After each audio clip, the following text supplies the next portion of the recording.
Everyone, continue करते हैं exercise 1.3। So question number 4 तक प्रीवियस वीडियो में कंप्लीट कर लिया था। अब करेंगे question number 5। So question number 5 is what can the maximum number of digits be in the repeating block of digits in the decimal expansion of 1/17। perform the division to check your answer। सो यहाँ पे हमें क्या find करना है, यहाँ पे हमें find करना है कि अगर हम 1 को डिवाइड कर देंगे 17 से तो हमारे पास कितने डिजिट्स के बाद जो नंबर है वो हमारे पास रिपीट होने लगेंगे, वो यहाँ पे हमें बताना है। तो वो हमें कैसे बताएंगे, यहाँ पे हम अपना जो 17 को क्या करेंगे 1 से डिवाइड करेंगे, तभी तो हम बता सकते हैं। हम क्या करते हैं 1 को क्या करेंगे 17 से डिवाइड करते हैं, ठीक है। तो यहाँ पर हमारे पास क्या आ जाएगा, दैट इज यहाँ पे करते हैं 17 और इसको करते हैं यहाँ पे 1 से डिवाइड, ठीक है। तो सबसे पहले तो हमारे पास यहाँ पे पॉइंट लग जाएगा तो यहाँ पे हमारे पास 0 आ जाएगा, ठीक है। उसके बाद हमें एक और 0 लगाना पड़ेगा, यहाँ पे हमारे पास 0 आ जाएगा। अब हम यहाँ पे क्या चला सकते हैं 5 टाइम्स चला देंगे तो यहाँ पे हमारे पास कितना आ जाएगा 85 आ जाएगा। तो यहाँ पे मेरे पास क्या आ जाएगा डेट इज 5, यहाँ पे आ जाएगा मेरे पास डेट इज 1, ठीक है। अब उसके बाद यहाँ पर देखो, अब पॉइंट यहाँ पर हमारे पास लगा हुआ है तो यहाँ पे मेरे पास क्या आ जाएगा 0 आ जाएगा।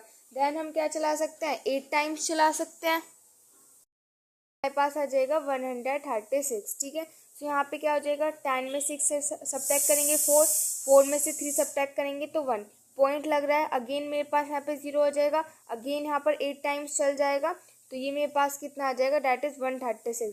तो यहाँ से मेरे पास क्या आ जाएगा डेट इज 4 आ जाएगा, ठीक है। अब आगे हम चलाते हैं। सो यहाँ पर देखो पॉइंट यहाँ पे लग रहा है तो यहाँ पे मेरे पास 0 आ जाएगा, तो मैं यहाँ पे 2 टाइम्स चला सकती हूँ तो यहाँ पे मेरे पास कितना हो जाएगा डेट इज 34 हो जाएगा। तो यहाँ पे मेरे पास कितना बच जाएगा डेट इज 6 बच जाएगा, ठीक है। फिर आगे और हम अब देखो पॉइंट लग रहा है तो अगेन हम यहाँ पे क्या लगा सकते हैं 0 अपनी लगा सकते हैं, ठीक है। तो यहाँ पे हम इस बार 3 टाइम्स चला सकते हैं, यहाँ पे हमारे पास आ जाएगा 51, ठीक है। सो 10 में से 1 सब्ट्रैक्ट करेंगे तो मेरे पास 9 आ जाएगा और ये बस सिर्फ यहाँ पे हमारे पास 9 आ जाएगा, ठीक है। अब हम यहाँ पे क्या चला सकते हैं 5 टाइम्स चला, देखो पॉइंट लग रहा है तो यहाँ पे 0 आ जाएगा। अब हम यहाँ पे क्या चला सकते हैं 5 टाइम्स चला सकते हैं, 5 टाइम्स चलाएंगे तो हमारे पास क्या आ जाएगा दैट इज 85 आ जाएगा, ठीक है। तो यहाँ पर ये मेरे पास कितना बच जाएगा दैट इज 5 बच जाएगा, ठीक है। अब हम क्या कर सकते हैं अगेन यहाँ पे हम 2 टाइम्स चला सकते हैं, है ना। देखो पॉइंट लग रहा है तो यहाँ पे 0 आ जाएगा तो हम यहाँ पे अपना 2 टाइम्स चला सकते हैं। तो अगर मैं यहाँ पर इसको 2 टाइम्स चलाऊंगी तो 17 2 34 होते हैं, तो अभी मेरे पास यहाँ से कितना आ जाएगा, ये हो जाएगा यहाँ से मेरे पास दैट इज 6 हो जाएगा, ठीक है। अब उसके बाद यहाँ पर पॉइंट लग रहा है तो यहाँ पे मेरे पास कितना आ जाएगा दैट इज 0 आ जाएगा। और यहाँ पे मेरे पास ये जो यहाँ पे 1 है, क्योंकि 4 बचेगा तो 4 में से 3 सब्ट्रैक्ट करेंगे तो यहाँ पे मेरे पास 1 आ जाएगा, ठीक है। अब हम यहाँ पे टाइम्स चला सकते हैं, तो अगर मैं यहाँ पे 9 टाइम्स चलाऊंगी तो मेरे पास कितना आ जाएगा दैट इज 153 आ जाएगा। सब्ट्रैक्ट करते हैं तो यहाँ पे मेरे पास 7 आ जाएगा, ये मेरे पास बस यहाँ पे सिर्फ ओनली हमारे पास 7 आ जाएगा, ठीक है। अब यहाँ पे देखो पॉइंट तो लग रहा है तो यहाँ पे हम 0 लिख देंगे। अब यहाँ पे हम कितने टाइम्स चलाएंगे 4 टाइम्स चला सकते हैं, ठीक है। तो यहाँ पे हमारे पास 17 8 होते हैं तो यहाँ पे हमारे पास 68 आ जाएगा और यहाँ पे हमारे पास 2 आ जाएगा, ठीक है। अगेन पॉइंट तो हमारे पास लगा हुआ है तो यहाँ पे हमारे पास 0 आ जाएगा। अब इस बार हम क्या चलाएंगे 1 टाइम्स चला सकते हैं, तो यहाँ पे हम लिखेंगे 1 और यहाँ पे हमारे पास क्या आ जाएगा डेट इज 17, ठीक है। तो यहाँ पे मेरे पास क्या बच जाएगा डेट इज 3 बच जाएगा। अगेन पॉइंट लग रहा है तो यहाँ पे मेरे पास 0 आ जाएगा। अगेन हम यहाँ पे क्या कर सकते हैं जो 1 टाइम है उसको चला सकते हैं, ठीक है। सो अगेन मेरे पास यहाँ पे कितना आ जाएगा दैट इज 17 आ जाएगा। तो यहाँ पे मेरे पास क्या आ जाएगा, ये आ जाएगा यहाँ से मेरे पास 3 और यहाँ पे 2 में से 1 सब्ट्रैक्ट करेंगे तो मेरे पास यहाँ पे क्या आ जाएगा 1 आ जाएगा, ठीक है। अब देखो पॉइंट लग रहा है तो यहाँ पे मेरे पास 0 आ जाएगा, ठीक है। अब हम यहाँ पे क्या चला सकते हैं 7 टाइम्स चला सकते हैं, है ना। 17 7 जा 9 आ जाएगा, ठीक है। तो यहाँ पे 10 में से 9 सब्ट्रैक्ट करेंगे 1, 2 में से 1 सब्ट्रैक्ट करेंगे तो 1। अगेन हमारे पास पॉइंट तो लगा हुआ है तो हमारे पास कितना आ जाएगा 0 आ जाएगा, ठीक है। अब उसके बाद यहाँ पे हम क्या चला सकते हैं 17 6 चला सकते हैं, ठीक है। तो यहाँ पे हम यहाँ पे 102 आ जाएगा, ठीक है। तो ये मेरे पास 10 में से 2 सब्ट्रैक्ट करेंगे तो यहाँ पे मेरे पास कितना आ जाएगा दैट इज 8 आ जाएगा, ठीक है। पॉइंट तो हमारे पास लग रहा है तो यहाँ पे हमारे पास 0 आ जाएगा, ठीक है। और अब हम क्या चला सकते हैं यहाँ पे अपना 4 टाइम्स चला सकते हैं, ठीक है। तो यहाँ पे हम चलाएंगे 4 टाइम्स, तो यहाँ पे 17 68 होते हैं, ठीक है। तो यहाँ पे हमारे पास आ जाएगा 68। 10 में से 8 सब्ट्रैक्ट करेंगे 2, 7 में से 6 सब्ट्रैक्ट करेंगे तो हमारे पास आ जाएगा 1, ठीक है। अब अगेन यहाँ पे पॉइंट तो लग रहा है तो यहाँ पे हमारे पास 0 आ जाएगा। अब हम क्या चलाएंगे, अपनी 7 टाइम्स चलाएंगे, ठीक है। तो यहाँ पे हम चलाएंगे अपनी 7 टाइम्स, ठीक है। तो 17 7 जा, अभी हमने देखा था कितना आया था, 119 आया था हमारे पास। तो ये क्या हो जाएगा, यहाँ पे मेरे पास 1 आ जाएगा, 2 में से 1 और यहाँ पे सिर्फ 1 ही आ जाएगा, ठीक है। तो ये आ गया। अब देखो अगेन मेरे पास वहाँ पे पॉइंट लग रहा है तो अगेन मेरे पास यहाँ पे 0 आ जाएगा, ठीक है। अब अगेन मुझे यहाँ पे क्या करना पड़ेगा, 1 0 मुझे यहाँ पर लगानी पड़ेगी, ठीक है। सो अगर मैं यहाँ पर 1 0 लगाऊंगी तो मेरे पास यहाँ पे क्या आ जाएगा, फिर से वो 100 आ जाएगा और मुझे फिर से देखो यहाँ पे फिर से 100 आ गया और फिर से मुझे यही वाली जो डिवीज़न है यहाँ पे देखो 100 आ गया था, फिर मैंने यहाँ पे ये सोल्व किया था तो मुझे दोबारा से क्या करना पड़ेगा, ऐसे ही इसको दोबारा से सोल्व करना पड़ेगा। यानी कि मैं क्या कह सकती हूँ यहाँ पर, ये जो 7 के बाद है, ये जो 7 के बाद है यहाँ से जो मेरे पास डिजिट है वो रिपीट होनी स्टार्ट हो जाएगी, ठीक है। क्योंकि वापस से देखो वही आने लगा, यहाँ पे मेरे पास 100 है और यहाँ पे भी देखो मेरे पास 100 आ गया, फिर ये इस पूरा का पूरा सोल्व करना पड़ेगा, फिर से हमारे पास यही आ जाएगा, ठीक है। तो यानी कि 7 तक हमारे पास क्या होने लगे, डिजिट्स रिपीट्स होने लगे। तो हम यहाँ पे क्या लिखेंगे, जो आंसर आया वो डेट इज 0.05882352194117647, ठीक है। ये और इसके ऊपर क्या आ जाएगा, यहाँ पर हमारे पास 12 आ जाएगा क्योंकि ये हमारा वापस से रिपीट होने लग जाएगा, ठीक है। सो ये हो जाएगा question number 5। Question number 6 is look at several examples of rational number in the form p by q where q is not equals to 0, where p and q are integers with no common factors other than 1 and having terminating decimal representation. Can you guess what property q must satisfy? क्या बोला गया है question में कि हमने काफ़ी सारे examples देखे, रेशनल नंबर्स के काफ़ी सारे एग्जांपल्स देखे, किसकी फॉर्म में, रेशनल नंबर्स यानी कि p बाय q की फॉर्म में, जहाँ पे कि q जो होता है वो हमारे 0 के इक्वल नहीं था। अब जो p और q है वो हमारे पास इंटीजर्स हैं जिनका कोई भी कॉमन फैक्टर नहीं है। तो यानी कि ऐसे नंबर जो हमारे पास प्राइम नंबर्स होते हैं उनका कोई कॉमन फैक्टर तो होता नहीं है, सिर्फ एक तो 1 होता है और एक वो नंबर अपने आप खुद होता है, यानी कि 1 के अलावा कोई होता नहीं है, ठीक है। और यहाँ पे क्या बोला गया है कि जहाँ पर कि p और q जो है वो मेरे पास इंटीजर्स हैं जिनका कोई भी कॉमन फैक्टर नहीं है 1 के अलावा, और वो हैव टर्मिनेटिंग डेसिमल रिप्रेजेंटेशन, यानी कि जब हम उसको सोल्व कर रहे हैं तो हमारे पास क्या है, एक टर्मिनेटिंग जो नंबर है वो हमारे पास आ रहा है। टर्मिनेटिंग क्या होता है वो मैंने आपको बताया था कि हम क्या, जब टर्मिनेटिंग वो होता है जब हम पूरा कंप्लीटली क्या कर देते हैं, कोई भी नंबर पूरा कंप्लीटली हमारे पास डिवाइड हो जाता है, क्या बोलते हैं, टर्मिनेटिंग बोलते हैं, है ना। जब हमारा वो पूरा कंप्लीटली डिवाइड हो जाता है और जो रिमाइंडर है वो हमारे पास 0 आ जाता है तो वो हमारे पास क्या हो जाता है, टर्मिनेटिंग हो जाता है। अब यहाँ पे मैं बताने की, जब वो हमारे पास टर्मिनेटिंग हो गया तो यहाँ पे जो क्यों है, ये हम यहाँ पे हमारी कौन सी प्रॉपर्टी को सेटिस्फाई कर रहा है। देखो अगर मैं यहाँ पे टर्मिनेटिंग की बात करती हूँ, सो टर्मिनेटिंग के हमें कुछ एग्जांपल्स देखो, जैसे कि मेरे पास क्या है 3/2 है, ठीक है। अब इसको यहाँ पे हम डिवाइड करते हैं तो ये मेरे पास कितना आ जाएगा, देखो मैं यहाँ पे कर लेती हूँ, तो ये मेरे पास आ जाएगा 2 1 जा 2, ये बचेगा यहाँ पे 1, पॉइंट लगेगा 0, फिर 2 5 जा 10, यहाँ पे मेरे पास क्या आ गया, रिमाइंडर 0 आ गया, तो ये मेरे पास कितना है 1.5 आया, ठीक है।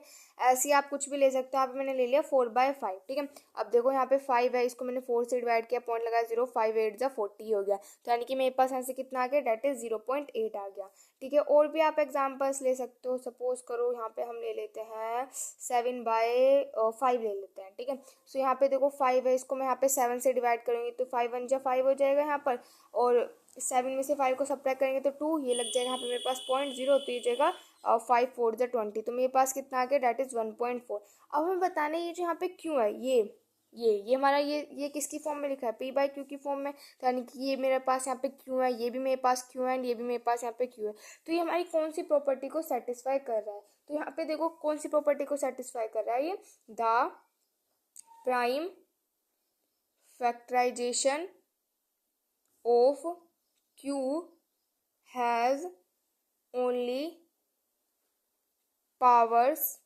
ऑफ 2 और पावर्स ऑफ 5 और बोथ, ठीक है। सो ये मैंने यहाँ पर क्या लिखा है, यहाँ पे जो क्यू है वो हमारा कौन सी प्रॉपर्टी को सेटिस्फाई कर रहा है। अगर हमारा जो क्यू है अगर वो या तो हमारे पास 2 हो या हमारे पास 5 हो या फिर वो दोनों ही हो, अगर ऐसा कुछ होता है यानी कि क्यू की वैल्यू जो है वो हमारे पास 2 हो या 5 हो तभी वो हमारे पास टर्मिनेटिंग आ सकता है। अगर क्यू की वैल्यू जो है 2 या 5 के अलावा कुछ और हमारे पास होती है तो वो हमारा टर्मिनेटिंग नहीं होगा। ठीक है, आप इसका कोई भी एग्जांपल लेके देख सकते हो। ठीक है, जैसे कि कुछ भी आप ले सकते हो, जैसे कि मैं यहाँ पर 7/, यहाँ पर 2 और 5 के अलावा कुछ भी ले सकते हो। ठीक है, तो यहाँ पे सपोज करो हम यहाँ पर 3 ले लेते हैं। ठीक है, सो अब देखो इसको डिवाइड करो तो मेरे पास क्या आ जाएगा, 3 2 जो 6, फिर 1 बचेगा, पॉइंट लगेगा 0, फिर क्या हो जाएगा 3 3 जा 9, फिर 1, फिर पॉइंट लगेगा 0, फिर अगेन यहाँ पे हमारे पास 3 3 जा 9 चलेगा, तो यानी कि मेरे पास क्या आ जाएगा 2.3333333, इस तरीके से मेरे पास यहाँ पे चलता रहेगा। तो यानी कि अगर यहाँ पर Q की प्लेस पे 2 और 5 के अलावा अगर कोई और हमारे पास यहाँ पर आता है तो फिर वो हमारा जो है वो टर्मिनेटिंग नहीं होने का। टर्मिनेटिंग होने के लिए जो Q है वो हमारी कौन सी प्रॉपर्टी को सेटिस्फाई करना चाहिए कि Q जो है वो या तो हमारे पास 2 होना चाहिए या फिर हमारे पास 5 होना चाहिए। ठीक है, सो ये हो जाएगा question number 6। Question number 7 is right 3 numbers whose decimal expression are non terminating non recurring. यानी कि हमें 3 नंबर्स ऐसे लिखने हैं, 3 नंबर्स ऐसे लिखने हैं जिनका जो डेसिमल एक्सपेंशन है वो नॉन टर्मिनेटिंग यानी कि वो उनका जो डेसिमल है वो खत्म ही नहीं हो रहा, वो चलते जा रहे। नॉन रिकरिंग का मतलब यानी कि रिपीट नहीं हो रहे वो नंबर्स। ठीक है, वो नंबर्स रिपीट नहीं हो रहे, और वो नॉन टर्मिनेटिंग यानी कि उनका जो डेसिमल एक्सपेंशन है वो हमारे पास चलते जा रहा है। तो ऐसे में 3 यहाँ पर एग्जाम्पल्स जो है वो यहाँ पे 3 नंबर्स हमें यहाँ पर ऐसे लिखने हैं। देखो बहुत सारे एग्जाम्पल्स हो सकते हैं, कैसे लिखते हैं इनको ये समझ लो। जैसे कि देखो यहाँ पे हमने लिखा 0.0 फिर 4, फिर देखो यहाँ पे हमने पहले 1 0 लगाई। ठीक है, फिर यहाँ पे हम लगा देंगे 2 0। ठीक है, फिर हमने 4 लिख दिया, यहाँ पे 2 0 लगाई, फिर हम लगा देंगे 3 0, फिर हमने 4 लिख दिया, यहाँ पे हमने 3 0 लगाई, अब हम लगाएंगे 4 0, तो 1 2 3 और 4, फिर यहाँ पे हमने 4 लिख दिया। अब हमने यहाँ पे 4 0 लगाए तो यहाँ पे हम लगा देंगे 5 0, 1 2 3 4 5। ठीक है, और इस तरीके से हमारे पास चलता रहेगा। तो ये मेरे पास क्या हो जाएगा, यहाँ पे एक तो ये मेरे पास नॉन टर्मिनेटिंग हो गया क्योंकि ये खत्म ही नहीं हो रहा। उसके बाद नॉन रिकरिंग यानी कि हमारे पास रिपीट भी नहीं हो रहा। देखो यहाँ पे ये मेरे पास 1 0 थी, फिर 2 0 है, फिर 3 0, तो ये मेरे पास रिपीट थोड़ी हो रहा है। यहाँ पे तो जो 0 है वो तो मेरे पास बढ़ती जा रही, तो रिपीट भी नहीं हो रहा। ठीक है, तो ऐसे हमें यहाँ पर 3 एग्जाम्पल्स लिखते हैं। तो एक तो ये रहा, और आप कुछ भी लिख सकते हो। यहाँ पर 6 के लिए लिख सकते हैं यहाँ पे हम कि 0 फिर 6, फिर यहाँ पे 2 0 लिख दो, फिर यहाँ पे अगेन 3 0 लगा दो, फिर यहाँ पे 4 0 लगा दो, फिर यहाँ पे 5 zeros लगा दो। ठीक है, इस तरीके से हमारे पास चलते रहेगा। एक और एग्जाम्पल लिख देते हैं, कुछ भी 8 के लिए लिख देते हैं यहाँ पे, फिर 0 0 8 हो गया, फिर यहाँ पे 3 0 लगा दो, फिर यहाँ पे 4 zeros लगा दो, फिर यहाँ पे हमारे पास 5 zeros लगा दो, और इस तरीके से हमारे पास चलता रहेगा। ठीक है, सो ये हो जाएगा question number 7। Question number 8 is find 3 different irrational numbers between the rational number 5/7 and 9/11। सो यहाँ पे हमें 3 different irrational numbers find करने हैं। इन दोनों रेशनल नंबर्स के बीच में हमें 3 irrational numbers जो है वो यहाँ पे हमें फाइंड करने हैं। वो 2 रेशनल नंबर्स क्या है, 5/7 एंड 9/11। पर देखो कैसे फाइंड करेंगे, जो 7 है इसको मैं क्या करती हूँ 5 से यहाँ पे डिवाइड कर देते हैं। ठीक है, यानी कि 5 को 7 से डिवाइड करेंगे तो पॉइंट लगेगा, तो मेरे पास यहाँ पे 0 आ जाएगा। ठीक है, अब हम यहाँ पे देखो 7 टाइम्स से जा सकते हैं, तो ये मेरे पास यहाँ से 49 आ जाएगा। तो यहाँ पे 0 में से, तो यहाँ पे मेरे पास क्या बच जाएगा, 1 बच जाएगा। ठीक है, पॉइंट लग रहा है तो मेरे पास यहाँ पे 0 आ जाएगा। अगेन यहाँ पे मेरे पास 5 आ जाएगा, तो 7 5 यहाँ देखो पॉइंट लग रहा है, और यहाँ पे हमारे पास 5 नहीं, यहाँ पे हमारे पास 1 आएगा, है ना, सॉरी। तो यहाँ पे मेरे पास 1 आ जाएगा, तो ये मेरे पास यहाँ पे 7, तो ये क्या आ जाएगा मेरे पास यहाँ पर 3 आ जाएगा। ठीक है, तो ये आ गया। अब यहाँ पे अभी सिर्फ इसको इतना ही रखते हैं। अभी 11 है, इसको यहाँ पे 9 से करते हैं, तो ये मेरे पास क्या आ जाएगा, पॉइंट लगाएंगे तो यहाँ पे मेरे पास क्या आ जाएगा, 0 आ जाएगा। ठीक है, अब यहाँ पे 8 से चला सकते हैं, तो अगर मैं 8 से चलाऊंगी तो मेरे पास कितना आ जाएगा, 88 आ जाएगा। तो यहाँ पे मेरे पास कितना बच जाएगा, डेट इज 2। ठीक है, पॉइंट लग रहा है तो यहाँ पे मेरे पास 0 आ जाएगा, तो अब यहाँ पे 1 से चल जाएगा, तो यहाँ पे मैं आ जाएगा। तो अभी देखो बस इसको इतना सोल्व करो, तो ये मेरे पास कितना है, डेट इज 0.71, ये मेरे पास कितना है 0.81। अब इनके बीच के हमें यहाँ पे लिखने हैं। ठीक है, तो इनके बीच के अब आप लिख दो, क्या लिखना है हमें, इरेशनल नंबर लिखने हैं। ठीक है, तो इरेशनल नंबर के तो भी हमने एग्जाम्पल्स भी देखे थे। तो 71 और 81 के बीच के जो भी नंबर है वो आप कोई भी लिख सकते हो। जैसे कि यहाँ पे 72 के लिए लिख दो, कैसे लिखोगे देखो, 0.772, फिर यहाँ पे 1 0 लगाओ। ठीक है, फिर यहाँ पे 72, फिर यहाँ पे 2 0 लगाओ, फिर अगेन 72, फिर यहाँ पे 3 0 लगाओ। ठीक है, फिर अगेन यहाँ पर आप इस तरीके से मतलब ये आपका चलता रहेगा, ठीक है। अब यहाँ पे हमें कितने लिखने हैं, 3 लिखने हैं, तो एक तो ये हो गया। अब आप 74 के लिए लिख लो, तो 74 एक जीरो लगाया, फिर 74 दो जीरो लगाया, 74 3 जीरोज लगाए, फिर इस तरीके से हमारे पास चलते रहेगा, ठीक है। और आप लिख सकते हो 75 के लिए लिख लेते हैं, तो 75 एक जीरो लगाया, फिर यहाँ पे 2 जीरो लगाया, फिर 75 और इस तरीके से 3 जीरो लगाया, तो इस तरीके से हमारे पास ये चलता रहेगा, ठीक है। तो यहाँ पे हमें करना क्या है, इनके बीच के इरेशनल नंबर्स हमें यहाँ पर लिखने हैं। Number 9 is classify the following numbers as rational और इरेशनल। तो यहाँ पे हमें क्लासीफाई करना है कौन सा नंबर रेशनल है और कौन सा इरेशनल है। देखो यहाँ पे फर्स्ट है √3, तो √23 का तो कोई है सच परफेक्ट रूट हमारे पास होता नहीं है, तो ये मेरे पास क्या हो जाएगा, इरेशनल हो जाएगा, ठीक है। उसके बाद हम नेक्स्ट आता है सेकंड पार्ट। सेकंड हमारे पास क्या आता है, रूट में 225, ठीक है। अब देखो यहाँ पे 225 है, तो 225 हमारे पास क्या होता है, 5 का क्यूब है सच होता है, ठीक है। तो यानी कि इसका हमारे पास एक परफेक्ट रूट बन सकता है, तो ये मेरे पास क्या हो जाएगा, रेशनल हो जाएगा, ठीक है। यानी कि इसको हम p/q की फॉर्म में लिख सकते हैं। उसके बाद नेक्स्ट थर्ड आता है। थर्ड हमारे पास क्या है, 0.3796। अब देखो ये तो ऑलरेडी पूरा कंप्लीटली यहाँ पे हमारे पास डिवाइड है, ठीक है। तो ये भी मेरे पास क्या हो जाएगा, यहाँ पर रेशनल हो जाएगा, ठीक है। नेक्स्ट आते हैं हमारे पास फोर्थ पार्ट। तो फोर्थ पार्ट क्या है, 7.478478। अब देखो ये भी मेरे पास यहाँ पर रेशनल होगा। अब रेशनल क्यों होगा, क्योंकि यहाँ पर देखो इसको हम क्या लिख सकते हैं, इसको मैं ऐसे लिख सकते हो 7.478, इसके ऊपर बार ऐसा लिख सकते हैं ना। तो ये यानी कि यही सेम चीज़ जो है वो मेरे पास यहाँ पे रिपीट हो रही है, ठीक है। तो अगर यही सेम चीज़ रिपीट होती है तो वो भी हमारे पास क्या होता है, यहाँ पर रेशनल नंबर होता है, ठीक है। सो ये हो जाएगा रेशनल नंबर। उसके बाद लास्ट पार्ट फिफ्थ रह गया। तो फिफ्थ में क्या है, 1.10, फिर 1, फिर 001, फिर 0001। तो ये हमारे पास कुछ इस तरीके से चल रहा है ना। तो ये तो भी हमने देखा था कि ऐसे जो एग्जांपल्स होते हैं वो हमारे पास किसके होते हैं, इरेशनल नंबर्स के होते हैं, ठीक है। सो ये हो जाएगा यहाँ पर क्वेश्चन नंबर 9 का फिफ्थ पार्ट। तो यहाँ पर एक्सरसाइज 1.3 कंप्लीट हो चुकी है। नेक्स्ट वीडियो में स्टार्ट करेंगे नेक्स्ट एक्सरसाइज। Thank you.